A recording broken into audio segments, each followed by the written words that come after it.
and welcome to another PeachByte. You know, the most common question I hear from new iPad owners has to be, where's the manual? When you buy most products, from couches all the way to microwaves, it's generally expected to come with some kind of a guide, right?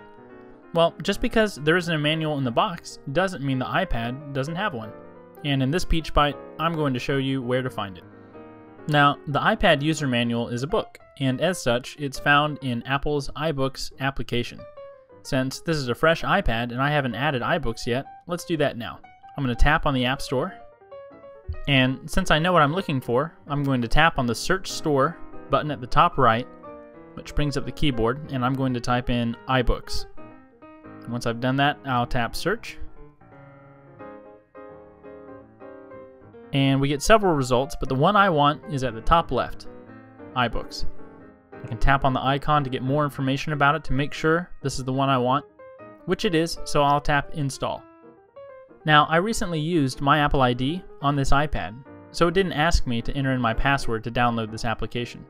If yours does ask for an Apple ID and password, just go ahead and enter it in, or follow the prompts to make a new account if you don't already have one.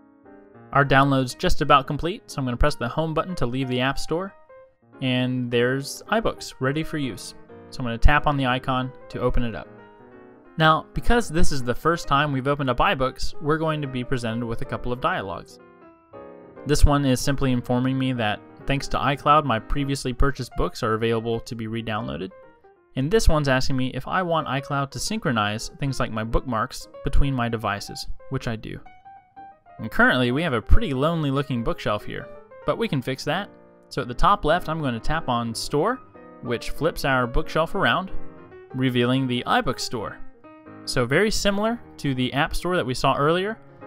Now I could browse through here to find a book I want, but again, we know exactly what we're looking for. So I'm going to tap at the top right, and I'm going to type in iPad User Guide. I'm going to type that in and tap Search. And here are our results. So we have several books that popped up, some free, some that cost money. So how do we know which one we want?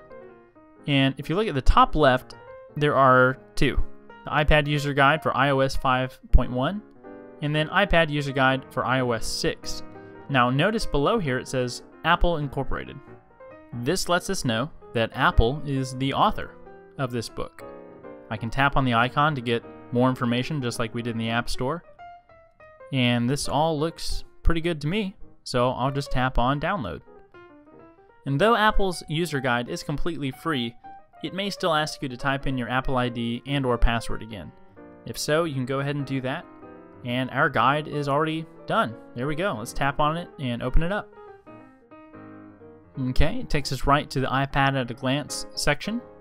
Now at the top left, where it says Library, I could tap on that to go back to the bookshelf. But what I want to do is tap on the button just to the right of it, which takes us to the table of contents. Now if you're brand new to the iPad, I would recommend starting from the beginning. Otherwise, if you're just looking for more information about a specific feature, you can scroll through the table of contents here, maybe to learn more about the App Store. I can just tap right on that App Store link, and it takes me directly to that chapter. Just like a real book, I can swipe my finger from right to left or left to right to flip through the pages to navigate. When I'm finished reading, I can just tap on the Library button at the top left, which saves my place but closes the book. And when I'm done with iBooks, I just press the Home button to return to the home screen. So while Apple doesn't provide a manual right out of the box, having one just a few layers into the device I think is a great way to encourage hands-on learning. I hope this has been helpful. Thank you for watching, and we'll see you next time.